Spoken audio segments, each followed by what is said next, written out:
Waste disposal term environmental protection act 1990. இது என்னென்னா unwanted surplus means என்னென்னா உபரி பொருள்னு சொல்லுவோம். ஓன் அவுட்னா தேய்மானமான பொருள், கண்டாமினேட்டட் அசுத்தமான, ஸ்பாயில்டுனா கெட்டுப்போன பொருள் அந்த மாதிரி சொல்லுவோம். இந்த பொருள்னால் நம்மளுக்கு வணிக ரீதியாக எந்த பெனிஃபிட்டும் கிடையாது. அந்த மாதிரி இருக்கிறது தான் சர்ப்ளஸ் மெட்டீரியல்னு சொல்லுவோம். அதாவது உபரி பொருட்கள்னு சொல்லுவோம். இது வந்து தேவை, ஆனால் அதிகமாக தேவை கிடையாது. அப்சலட் அப்படின்னா என்னென்னா இது லாங் டைமாக நம்ம வந்து யூஸ் பண்ண மாட்டோம். அப்சலசன்ஸ் மீன்ஸ் என்ன அப்படின்னு பார்த்தோம்னா இது வந்து யூஸ் பண்ணுவோம், ஆனால் லாங்கர் டைமாக வந்து நம்மளுக்கு தேவைப்படாது. டைப்ஸ் ஆஃப் வேஸ்ட்டில் பார்த்தோம்னா பயோடிகிரேடபிள், நான் பயோடிகிரேடபிள். பயோடிகிரேடபிள் அப்படிங்கிறது மக்கும் தன்மை கொண்டது. Paper, wood, fruits, pharmaceutical, biomedical waste அந்த மாதிரி உள்ளது. நான் பயோடிகிரேடபிள்னால் பிளாஸ்டிக்கு, ஆயில், மெஷின், கேன்ஸு அந்த மாதிரி உள்ளதை சொல்லுவோம். அதே இதை தான் இல்லை அப்படின்னா ஹசாடஸ் வேஸ்ட்டுன்னு சொல்லுவோம். Hazardous waste means unsafe for use. நான் ஹசாடஸ் வேஸ்ட்டுனா சேஃப் டு யூஸ்ன்னு சொல்லுவோம். நெக்ஸ்ட்டு என்னென்னா எப்படி வந்து இந்த ஜென்ரேட் ஆகுது இந்த வேஸ்ட்டு பொருட்கள்லாம் பார்த்தோம்னா வெயிட் எடுக்கும் போதோ, இல்லை ஃபில்ட்ரு பண்ணும்போதோ, இல்லை மில்லிங்கு, ட்ரான்ஸ்ஃபரிங்கு, அதே மாதிரி மேனுஃபேக்சரிங் பண்ணும்போது, எக்ஸ்ட்ராக்ட் பண்ணும்போது அந்த மாதிரி இதுலேயும் வரும். Coating, filling, packaging, compression, weight variation, volume check பண்ணும்போது, அதே மாதிரி லேபிள்ஸு, லீஃப்லெட்ஸு, அந்த கார்ட்டூன்ஸ்னால் அட்டைப்பெட்டின்னு சொல்லுவோம்ல அது, ஃபாயில்ஸு, இந்த மாதிரி பேக்கேஜிங் மெட்டீரியலு, டேமேஜ்டு ப்ராடக்ட்ஸு, கியூசியில் டெஸ்ட்டு கொடுத்துட்டு மிச்சம் இருக்கிற சாம்பிள்ஸ் சொல்லுவோம். இது எல்லாம் சேர்ந்தது தான் வந்து வேஸ்ட்டுன்னு சொல்லுவோம். இந்த வேஸ்ட்டு எல்லாத்தையுமே என்னென்னா எப்படி கைட்லைன்ஸில் கொடுத்துருக்காங்களோ அந்த மாதிரி நம்ம டிஸ்போஸ் பண்ணணும். அதாவது வெவ்வேறு சட்டங்கள் இருக்குது இந்தியாவில் வேஸ்ட்டை டிஸ்போஸ் பண்ணுறதுக்கு. ஃபஸ்ட் ஒன்று பார்த்தோம்னா ஏர் ஆக்ட்டு 1981 ஸ்டார்ட் பண்ணியிருக்காங்க. ரூல்ஸ் வந்து 1982 கொண்டு வந்திருக்காங்க. அதே மாதிரி வாட்டர் ஆக்ட் வந்து 1974, வாட்டர் ரூல்ஸ் வந்து 1975, environmental protection act and rules வந்து 1977லையும், hazardous waste management handling rules 1989, biomedical waste management handling rules வந்து 1998. அதே மாதிரி என்னென்ன இன்க்ரீடியண்ட்டு எவ்வளோ இருக்கலாம் அப்படிங்கிற லிமிட்டு கொடுத்துருக்காங்க. Oil, grease, mercury, lead, phenolic, chromium, arsenic அதெல்லாம். அடுத்து method of waste disposal, return to manufacture. So என்னென்னா unwanted drugs, anti cancer drug அல்லது எக்ஸ்பைரி ஆக போகிற ட்ரக்கை ரிட்டன் பண்ணுவாங்க. ரெண்டாவது ஒன்று லேண்டுஃபில் அப்படிங்கும்போது சாலிட் வேஸ்ட்டை வந்து டைரெக்டாக வந்து லேண்ட்லேயே போய் ஃபில் பண்ணுறது. இதில் 3 டைப்ஸ் இருக்குது. ஓப்பன், அன்கண்ட்ரோல்டு, நான் இன்ஜினியர் டம்ப் லேண்டுஃபில்னு சொல்லுவோம். இது என்னென்னா எந்தவித இதுவுமே இல்லாமல் அப்படியே கொண்டு போய் வேஸ்ட்டை டம்ப் பண்ணுறது தான். இப்போ வந்து இதை வந்து யூஸ் பண்ணுறது கிடையாது. இன்ஜினியர்டு லேண்ட்ஃபில் அப்படின்னா ஒரு ப்ரொடக்ஷனோட, என்விரான்மெண்டல் ப்ரொடக்ஷனோட அந்த இதை வந்து டம்ப் பண்ணுவாங்க. அதாவது கொட்டுறது, லேண்டில் போய் கொட்டுறது. ஹை என்ஜினியர்டு சானிட்டரி லேண்ட்ஃபில் அப்படின்னா கரெக்டான முறையில் அந்த வேஸ்ட்டை வந்து எப்படி வந்து சேஃப் ரூட்டில் நம்ம வந்து இந்த லேண்ட்ஃபில் பண்ணலாம் அப்படிங்கிறது தான்.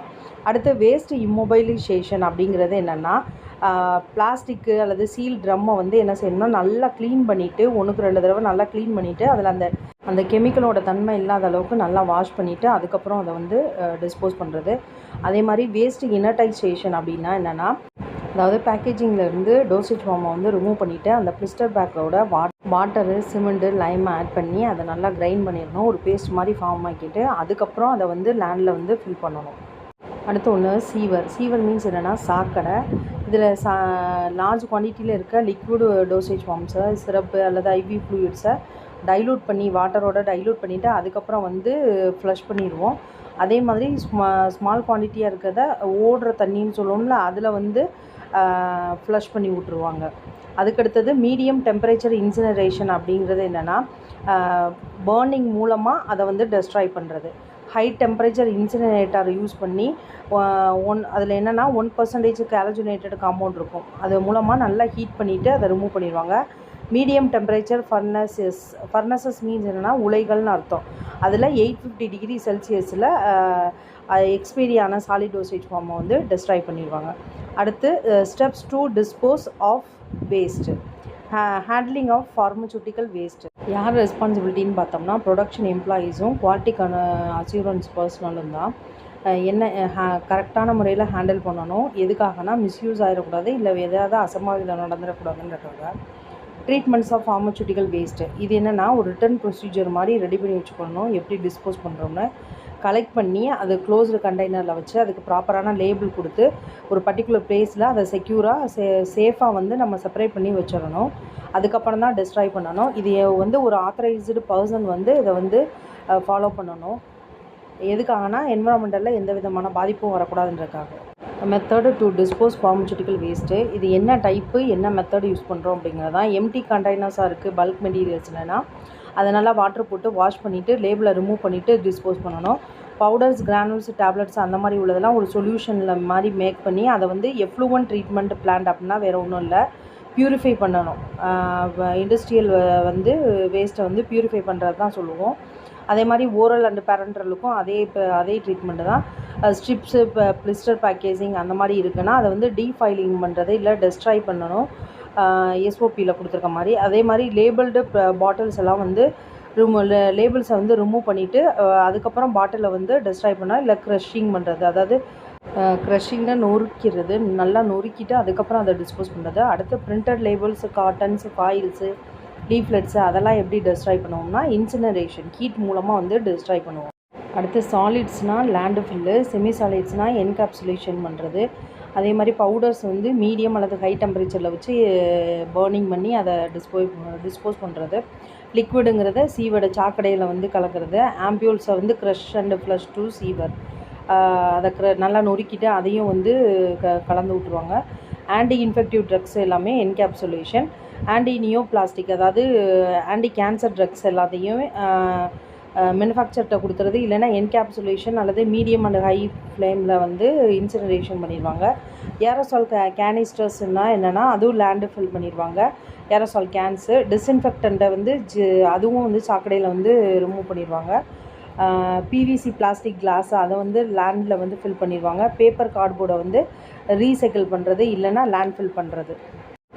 So solids, semi solids, dosage ஃபார்மெல்லாம் வந்து 1200 டிகிரி செல்சியஸில் வந்து இன்சினரேஷன் பண்ணிடுவாங்க. அதே மாதிரி அன்ட்ரீட்டட் சாலிட்ஸோ செமி சாலிடு பவுடர்ஸ் இருக்குன்னா லேண்ட் ஃபில் பண்ணிடுறது.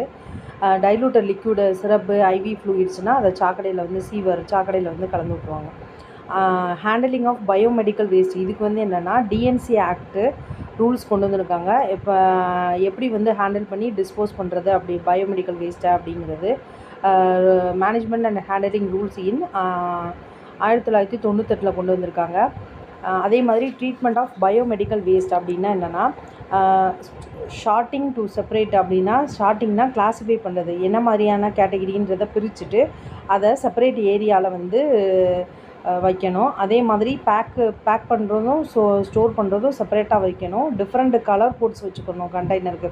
இப்போ இதில் வந்து இந்த இதை போடுறோம் அப்படிங்கிற மாதிரி. அதே மாதிரி கண்டெய்னர்ஸில் வந்து கண்டிப்பான முறையில் லேபிள்ஸ் வந்து இன்ஃபர்மேஷனோடு அதில் வந்து இருக்கணும். அஸ் பர் எந்த ஷெடியூல்னால் ஷெடியூல் 3 அண்டு 4. அதே மாதிரி அப்ரூவ்டு ப்ராசஸ்ஸு எப்படி வந்து டெஸ்ட்ரக்ஷன் பண்ணுறோம், அதுக்கு எப்படி வந்து டெஸ்ட்ரக்ஷன் பண்ணக்கூடிய ரெக்கார்டை வந்து மெயின்டைன் பண்ணணும் இப்போ ஃபார் ஆத்தரைஸ்டு பர்சன். அதே மாதிரி மெஷின்ஸு அந்த மாதிரி உள்ளதெல்லாம் வந்து எப்படி டெஸ்ட்ரக்ஷன் பண்ணுறோம், சானிடைஸ் பண்ணணும் ரெகுலராக வந்து. அதே மாதிரி வேஸ்ட்டை வந்து மோர் தென் 48 ஹவர்ஸ் அதாவது 48 மணி நேரத்துக்கு மேலே வச்சுருக்கக்கூடாது.